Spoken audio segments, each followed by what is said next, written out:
All right, hi and welcome to video notes 7.2 on substitution and how to use substitution to find a solution to a system of linear equations. So really we're going to focus on this, doing it algebraically. Before we get into the actual process of substitution, let's just remind ourselves what it means to solve for a system. So a system, again, being of linear equations, we have two lines on a graph. Where they intersect, if they intersect, would be the solution to the system. So we need that point, whatever the coordinate points of that point is, represents the solution for that. Meaning that if we plug those in, that it's true for both statement or both the functions, both lines.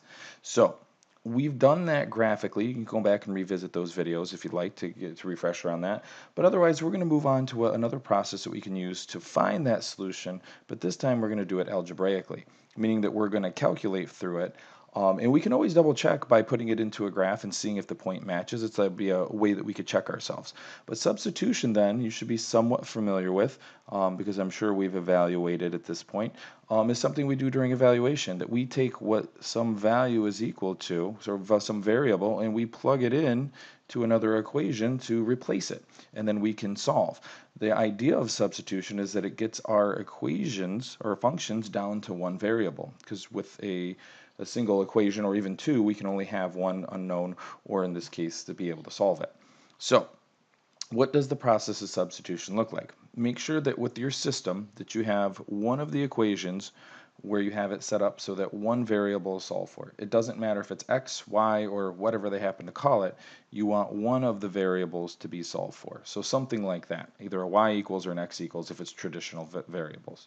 You're going to take that and you're going to substitute it into the other equation, replacing it so that now there's only one variable to work with so that you have the ability to solve it. Of course, then you would solve it, which is going to give you one of the coordinates. So you're going to find one of the coordinates, but now you need to plug that back in or substitute that back into the original equations again. So there's really two substitutions here that we have to deal with.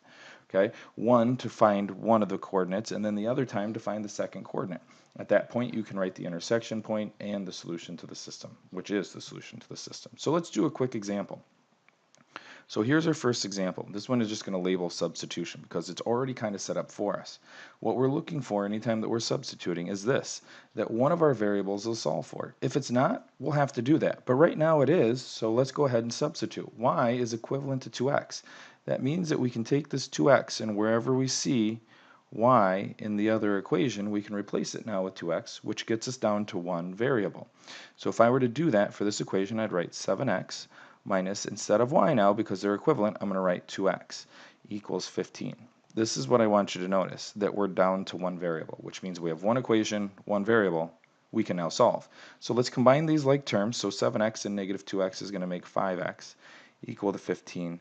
And we can go ahead and divide that 5 away, resulting in our x coordinate being 3. So we have part of our solution so far.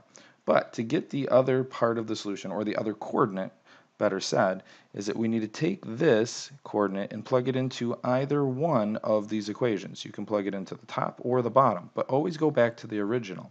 So let's plug that into the top one because it looks like it's the easiest one. So we're going to have y equal to 2 times, instead of x this time, because x is equivalent to 3, we're going to put in 3.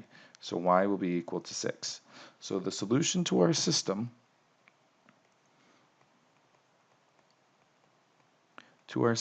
is going to be the coordinates of 3, because that's an x-coordinate, and y, which is 6. So the point 3, 6 is what should be the intersection of these 2 points.